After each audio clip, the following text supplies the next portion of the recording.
নেপালের চাইনিজ মার্কেটে অনেক কিছু কালেকশনই থাকে, মানে ওখানে অনেক ধরনের শপিং করার মতো অপশন পাওয়া যায়। নমস্কার, আমি চন্দ্রিমা। আই হোপ ভিডিওটা ভালো লাগবে। সেই দিন দু একটা জিনিসই আমাদের নেওয়ার ছিল, আমি গেছিলাম মেনলি উইদাউট এনি প্ল্যানিং। এই পুচকু ফ্যানটা আমার পছন্দ হয়ে গেছিলো। এই চাইনিজ ফ্যানটা হচ্ছে মাল্টি ফাংশনাল একটা ফ্যান।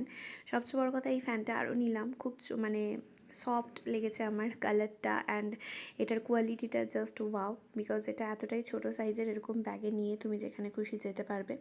তার সাথে এরকম একটা স্ট্যান্ড আছে, লাগিয়ে দেওয়া যাবে। তার সাথে সি টাইপ চার্জার, মেনলি এই জন্য আরও বেশি এইটা চয়েস করলাম। তার সাথে এই দুটো চার্জেবল ব্যাটারি, দুটো পেয়ার নেওয়া হয়েছে, আমার হাজব্যান্ড নিয়েছে। এগুলো আমার বেটার খেলনার অনেক গাড়ি টাড়ি আছে, চার্জেবল ব্যাটারি হলে খুব সুবিধে হয়, চার্জ দিয়ে দিলে ওকে অনেকক্ষণ চালানো যায়। তারপর নিয়েছি আমরা এই স্ক্যাল্প ম্যাসাজারটা। এটাতে স্ক্যাল্পে ম্যাসাজ করলে খুব একটা আরাম ফিল হয়। আর এটা নতুন নেব, মানে নতুন নিয়েছি, বাট আমাদের হাতে পায়ে ব্যাক পোর্শনে পিঠে অনেকটাই টাইম যদি এটা মানে আমি দিয়ে দেখেছি, বেশ একটা আলাদাই আরাম ফিল হয়। দেখো, মানে এর ইউজটা এরকম, সুইচটা মেন টেপে দিলে, প্রেস করে দিলে এরকম 4টে পায়া আছে যেটা এরকম মুভ হতে থাকে। আমাদের বেশ ব্যাপারটা অন্যরকম লেগেছে, প্রথমবারই এটা নিলাম।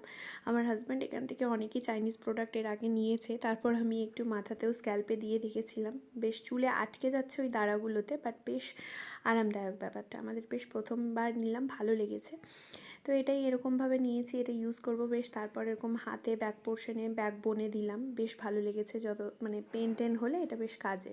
তো নেপালের এই চাইনিজ মার্কেটটা থেকে কিছু প্রোডাক্ট যেগুলো নিয়েছিলাম সেগুলি তোমাদের সাথে শেয়ার করলাম। কেমন লাগলো অবশ্যই জানিও।